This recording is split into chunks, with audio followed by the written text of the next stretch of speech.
எல்லா மார்க்கெட்லையுமே செல்லிங்கிறது ஒரு healthy thing. நம்ம எப்பவுமே ஒரே சைடில் போயிட்டு இருந்தால் தான் பிரச்சனை. ரொம்ப ஹை போயிட்டே இருந்து ஒரு கரெக்ஷனே இல்லாமல் போச்சுன்னா தான் ப்ராப்ளம். எப்பவுமே மார்க்கெட்டில் ஸ்ட்ரக்சர் இருக்கணும். ஸ்ட்ரக்சர் இல்லாமல் ஏறினா தான் பிரச்சனை. மேபி நான் இப்போ நிஃப்டியோட சார்ட் காட்டுறேன். எலெக்ஷன் டைமில் வரைக்கும் நமக்கு நல்ல ஒரு மொமெண்டம் கொடுத்துட்டு இருந்துச்சு. ஸோ இது வந்து ப்ராப்பர் மார்க்கெட்.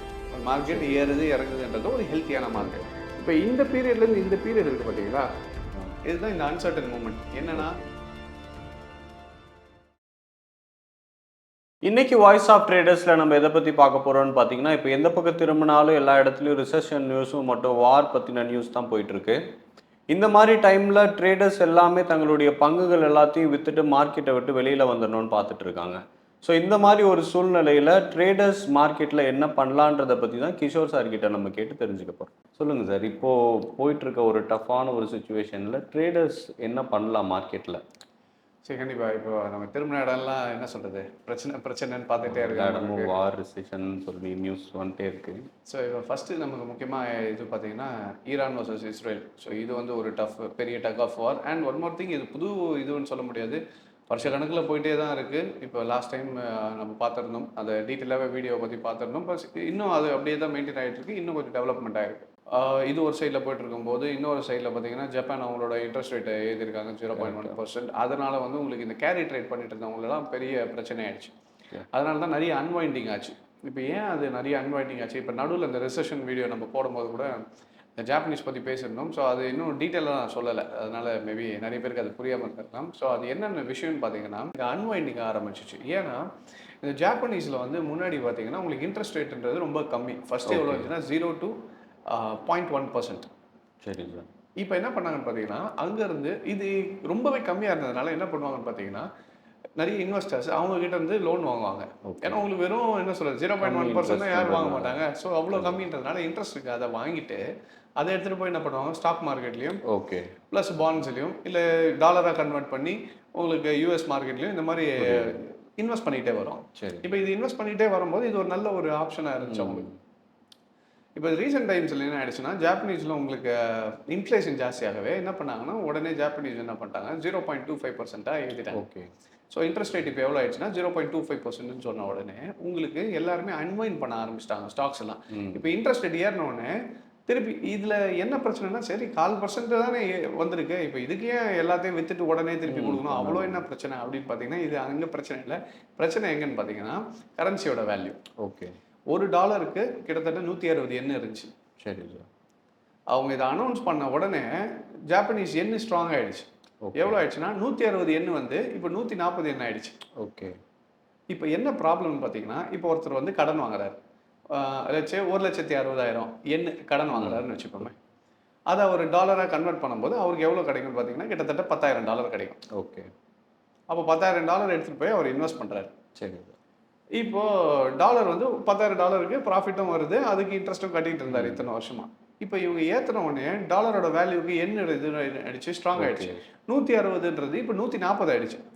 இப்போ இதே $10,000 இவர் வாங்கின கடன் எவ்வளோ, 1,60,000. இப்போ இதே $10,000 இப்போ இவர் கன்வெர்ட் பண்ணார்னா எவ்வளோ வரும்னா 1,40,000 தான் வரும். இப்போ இந்த 140 திருப்பி கொடுத்துக்கும் போது 20,000 இவர் என்ன பண்ணணும், இப்போ எக்ஸ்ட்ரா கொடுத்து கடனை கட்டுற மாதிரி ஆயிடுச்சு.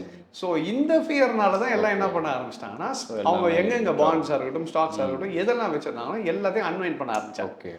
அதனால தான் அந்த மேஜர் ஃபால். ஸோ நம்ம நினைக்கிற மாதிரி வெறும் இன்ட்ரெஸ்ட் ரேட் ஏற்றுனால பயந்து போய் எல்லாம் க்ளோஸ் பண்ணல. இன்ஃப்ளேஷன் கம்மி பண்ணணும்னு ஜப்பான் அவங்க எடுத்த ஸ்டெப்னால அவங்களோட கரன்சி வேல்யூ இன்க்ரீஸ் ஆயிடுச்சு. இப்போ என்ன பயம்னா 140ன்றது நாளைக்கு ஒரு வேலை $100 ஆயிடுச்சுன்னு வச்சுக்கோங்க, இல்லை ஒரு பாதி ஆயிடுச்சு 80 ஆயிடுச்சுன்னு வச்சுக்கோங்களேன். அப்போ $1,60,000 வாங்கினவனோட வேல்யூ என்ன ஆயிடும்னா 50% கம்மி ஆயிடும். ஏன்னா அவன் டாலராக கன்வெர்ட் பண்ணி வச்சிருக்கான். இப்போ இந்த பிரச்சனைனால தான் என்ன பண்ணுறாங்க, யாரெல்லாம் அந்த இதில் இருந்தாங்களோ ஸோ முடிஞ்ச வரைக்கும் எல்லாத்தையும் அன்வைண்ட் பண்ணிவிட்டு எல்லாத்தையும் அந்த அன்வைண்டிங் பண்ணும்போது ஆட்டோமேட்டிக்காக உங்களுக்கு ஸ்டாக் அவ்வளோ வாங்கி வச்சிருந்தது க்ளோஸ் பண்ண உடனே என்ன ஆயிடுச்சு, ஜாப்பனீஸ் மார்க்கெட் 13% கிராஷ் ஆச்சு. ப்ளஸ் இங்கே யூஎஸ் மார்க்கெட்டில் இதில் இன்னொன்று என்ன ஆயிடுச்சுன்னா, இங்கே இன்ட்ரெஸ்ட் ரேட்டை ஏற்றுறாங்க. இப்போ ஃபெட் என்ன சொல்லிட்டு இருக்காங்க, செப்டம்பரில் இன்ட்ரெஸ்ட் ரேட்டை கட் பண்ண போகிறேன்னு சொல்கிறாங்க. ஸோ இப்போ இங்கேயும் அதிகமாகுது, அங்கேயும் கம்மியாகுது, ஒரு பெரிய ஒரு லாஸ்ன்ற மாதிரி ஆகிடும். ப்ளஸ் இதில் கரன்சி சேஞ்சஸ் வேறு ஹெவியாக ஆனதுனால பயப்பட ஆரம்பிச்சிட்டாங்க. அதனால் முடிஞ்ச வரைக்கும் எல்லாத்தையும் விற்றுட்டு திருப்பி எடுத்துன்னு வந்து கடனை கட்டலான்னு பிளான் பண்ணதுனால தான் உங்களுக்கு மார்க்கெட் வந்து பெரிய ஃபால். நம்ம இதனால தான் அந்த ரிசெஷன் இது வீடியோ போடும்போது சொல்லியிருந்தேன், நீங்கள் அதனால பயப்பட வேண்டாம். ஓகே. எப்பவுமே அன்வைண்டிங் இந்த மாதிரி ஒரு விஷயங்கள் நடக்கும்போது it's just a temporary thing, it's not a market correction. இப்போ ஒரு கிராஷுக்கும் கரெக்ஷனுக்குமே நிறைய வித்தியாசம் இருக்கு. சரி, இது சின்ன கிராஷ்னு கூட சொல்ல முடியாது இதை. ஓகே. ஏன்னா ஜஸ்ட் அந்த அன்வைண்ட் பண்ணும்போது அந்த நிறைய டைம்ல பேர் இறங்கும். இதுதான் ஒரு பெரிய கிராஷ்னு சொல்லி ஒரு பெரிய ஒரு பயத்திலேயே இருக்க மாதிரி இருக்கு. கண்டிப்பா அந்த அளவுக்கு யோசிக்கிறதுக்கு இது ஒன்றும் பெரிய இதுவெல்லாம் கிடையாது. அன்வைண்டிங் பண்ணியிருக்காங்க. இப்போ ஒருத்தர் ஸ்டாக் வச்சிருக்காரு, திடீர்னு ஏதோ ஒரு இதுக்காக விற்கிறாரு பார்த்தீங்களா, அதே மாதிரி தான் இதுவும் நடக்குது. ஆனால் கொஞ்சம் ஹெவி இன்வெஸ்டர்ஸ்ன்றதுனால உங்களுக்கு மார்க்கெட் கொஞ்சம் கீழே வந்துச்சு. பட் அதுக்கப்புறம் உங்களுக்கு சாலிடாக நெக்ஸ்ட் டேவே பார்த்தீங்கன்னா ஸ்லோவாக ரிகவர் ஆரம்பிச்சிச்சு யூஎஸ் மார்க்கெட்டும். இப்போ என்னன்னு பார்த்தீங்கன்னா இந்த ஃபியர்ஸோட உங்களுக்கு இந்த ஈரானோட வாரும் போயிட்டு இருக்கு, யூகேல போயிட்டு இருக்கு, அந்த ப்ராப்ளம்ஸாக இருக்கட்டும். இப்போ எங்கே திரும்பினாலும் பிரச்சனை அப்படின்னு ஒன்று இருக்கும்போது அப்போ ஒரு மேஜர் இன்வெஸ்டர்ஸ் எல்லாருமே என்ன பண்ணுவாங்கன்னா இன்வெஸ்ட் பண்ணுறதுக்கு பயப்படுவாங்க. இப்போ ரீசெண்ட் டைமில் பார்த்தீங்கன்னா வாரன் பஃபெட் அவரோட இத்தனை $1 பில்லியன் ஆஃப் ஆப்பிள் ஷேர்ஸ் வித்துட்டாரு, பேங்க் ஆஃப் அமெரிக்கா வித்துட்டாரு, இந்த நியூஸஸும் வருது. அப்போ என்னன்னா இவ்வளோ பெரிய இன்வெஸ்டர் ஏன் விற்கிறாரு, இப்போ ஹீஸ் பைலிங் அப் கேஷ், இவ்வளோ கேஷ் வந்து ஹோல்ட் பண்ணிக்கிட்டே வர்றாரு. அப்போ இதுக்கெல்லாம் ரீசன் என்னன்னு பார்த்தீங்கன்னா அன்சர்டனிட்டி. இப்போ ஃபுல் அண்ட் ஃபுல் அன்சர்டனிட்டி அங்கே அவைல் ஆகிட்டே வர்றதுனால கேஷில் ஹோல்ட் பண்ணுறாங்க. எதுக்குன்னா ஒரு வேலை கொஞ்சம் கீழே வந்துச்சுன்னா திருப்பி என்ன பண்ணலாம், ரீஇன்வெஸ்ட் பண்ணிக்கலாம். ஆனால் இன்னொன்று நல்லா புரிஞ்சுக்கணும், வாரன் பஃபெட் விற்கிறாருன்றதுனால நம்ம விற்கணும்னு அவசியம் கிடையாது. வாரன் பஃபெட் எல்லாத்தையும் விற்கல, பர்டிகுலர் ஆப்பிள் ஸ்டாக்ஸில் இவ்வளோ பர்சன்டேஜும் பேங்க் ஆஃப் அமெரிக்காவில் விற்றுருக்காரு. ப்ளஸ் இன்னும் கொஞ்சம் கம்பெனிஸும் விற்கிறாரு. But certain amount he still holding. மார்க்கெட்டை விட்டு டோட்டலாக வெளியே வரல, கொஞ்சம் அமௌண்ட் வந்து விற்றுட்டு வெளியே வந்திருக்காரு.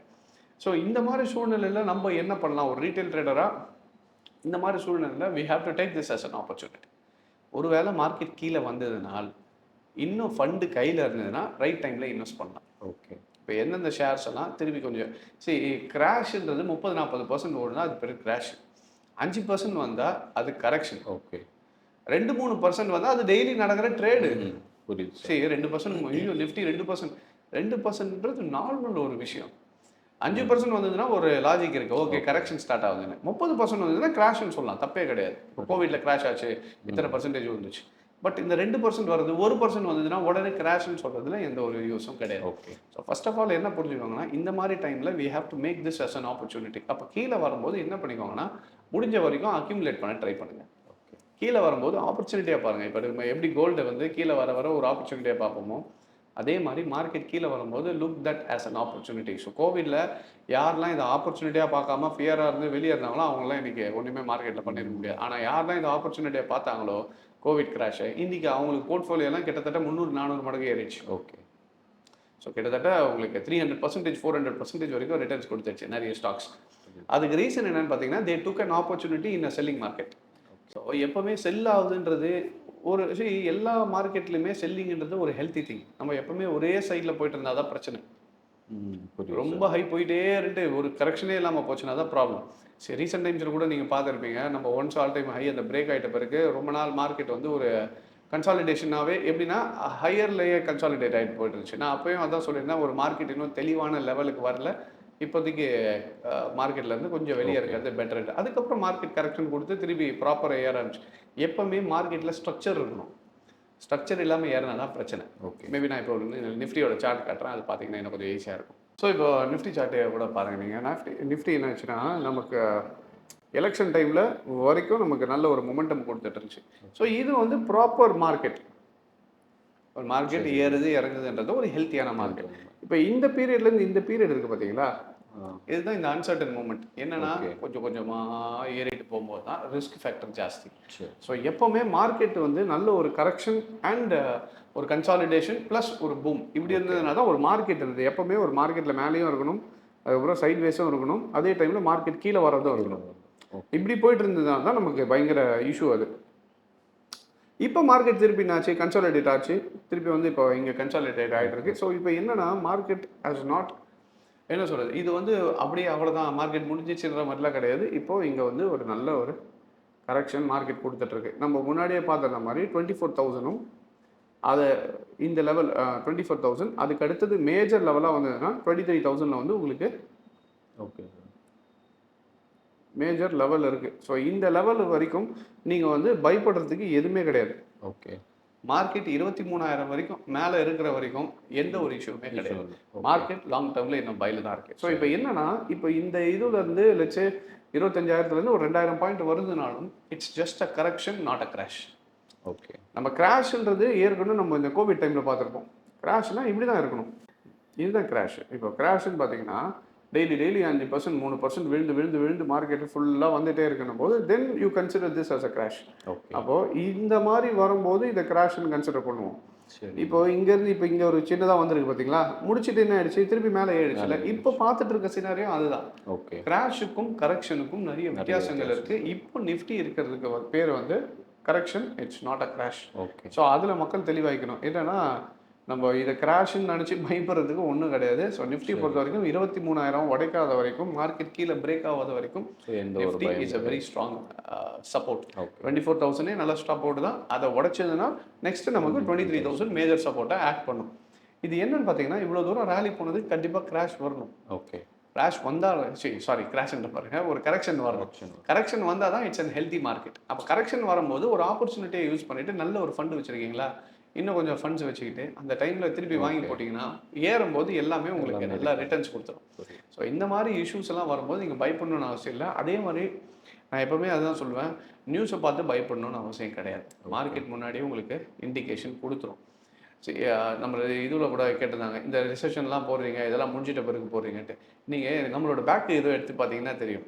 கோவிட் வரதுக்கு முன்னாடி கோவிட்ல கிராஷ் வருது, கோவிட்னு தான் தெரியாதே தவிர கிராஷ் வரப்போகுதுன்றது நான் கிட்டத்தட்ட எத்தனையோ மாதம் ப்ரெடிக்ட் பண்ணி சொல்லியிருக்கோம் நம்ம.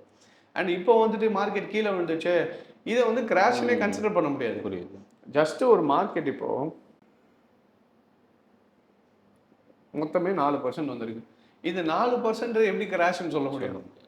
ஒரு பேசிக் இது என்னன்னா, ஒரு மார்க்கெட் வந்து ட்ரேடிங்கில் ஒரு 4% வருதுன்றதெல்லாம் ஒரு இது என்னன்னா, அன்னைக்கு நியூஸ் வந்ததுனால உங்களுக்கு இமீடியட்டாக கேப் டவுன் ஆனதுனால மக்கள் பேனிக் ஆகிட்டாங்க.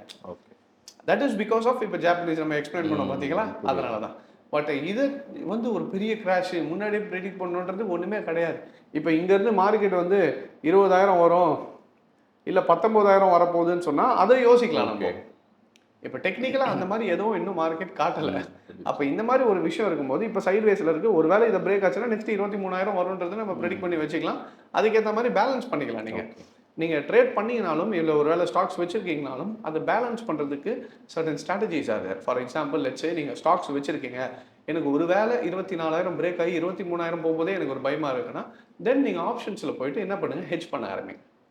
அப்போ 24,000 இல்லை 23,800 புட் ஆப்ஷன்ஸ் இந்த மாதிரி வாங்கி வைக்கும்போது உங்களுக்கு இதில் வந்து லாஸஸ் ஹெட்ஜ் ஆகிடும். அதுக்கப்புறம் திருப்பி கீழே வரும்போது நீங்கள் என்ன பண்ணிக்கலாம், ரீஇன்வெஸ்ட் பண்ணும்போது யூஸ் பண்ணிக்கலாம். ஸோ இந்த மாதிரியும் நம்மளால் ப்ராப்பர் ஸ்ட்ராட்டஜிக்கலாக பண்ண முடியும். ஸோ என்னென்னா கொஞ்சம் கரெக்டாக உட்காந்து பார்க்கணும், அவ்வளோதான். என்னென்ன ஷேர்ஸ் வச்சுருக்கீங்களோ அதே ஆப்ஷன்ஸில் போய் நீங்கள் ஹெட்ஜ் பண்ணிக்கிட்டீங்கன்னா ஒரு வேளை பிரேக் ஆகும்போது 1000 பாயிண்ட் கீழே வரும்போது அந்த ஆப்ஷன் ப்ராஃபிட் ஆகிட்டு இருக்கும். ஓகே. இப்போ ஒரு 50,000 லாஸ் ஆகுதுன்னு வச்சுக்கோங்களேன், அந்த 50,000 பார்த்தீங்கன்னா ஆப்ஷனில் உங்களுக்கு ஒரு 30,000 ப்ராஃபிட் வந்திருக்குன்னா கீழே வந்த பிறகு அந்த ஆப்ஷனை விற்றுட்டு 30,000 நீங்கள் என்ன பண்ணுறீங்க, ரீஇன்வெஸ்ட் பண்ணிங்கன்னா ஏறும்போது நல்ல ப்ராஃபிட் பண்ணிடலாம். ஸோ இதையும் ஒரு ஸ்ட்ராட்டஜியாக யூஸ் பண்ணிக்கோங்க. ஓகே. ஸோ அதனால் இப்போதைக்கு கரண்ட் மார்க்கெட் சினாரியோ பொறுத்த வரைக்கும் மார்க்கெட் டவுன் ட்ரெண்ட் ஓவராலாக செல் ட்ரெண்ட் ஆனால் கிடையாது. மார்க்கெட் அப் ட்ரெண்டில் ஒரு கரெக்ஷன் ஃபேஸில் தான் இருக்கே தவிர லாங் டேர்மு இன்வெஸ்டர்ஸ் ஷேர்ஸ் எல்லாம் விற்றுட்டு போகணும்னு அவசியம் கிடையாது. பயப்பட வேண்டாம், தாராளமாக ஹோல்ட் பண்ணிக்கோங்க. Okay sir. சரி சார், ரொம்ப தேங்க்ஸ் சார். நீங்கள் பகிர்ந்த தகவல்கள் எல்லாமே யூஸ்ஃபுல்லாக இருக்கும். மக்கள்கிட்ட இருந்த ஒரு பயமும் இப்போது கொஞ்சம் போயிடும். ஏன்னா இதுதான் ஒரு கிராஷ்ன்னு சொல்லிட்டு தான் நிறைய பேர் கேட்டுட்டு இருக்காங்க. எல்லாமே கிராஷ் முடிஞ்சதுக்கு அப்புறமா வீடியோ போடுறீங்க அப்படின்னு ஒரு தெளிவான ஒரு விளக்கத்தை கொடுத்தீங்க. ரொம்ப நன்றி சார். தேங்க்யூ.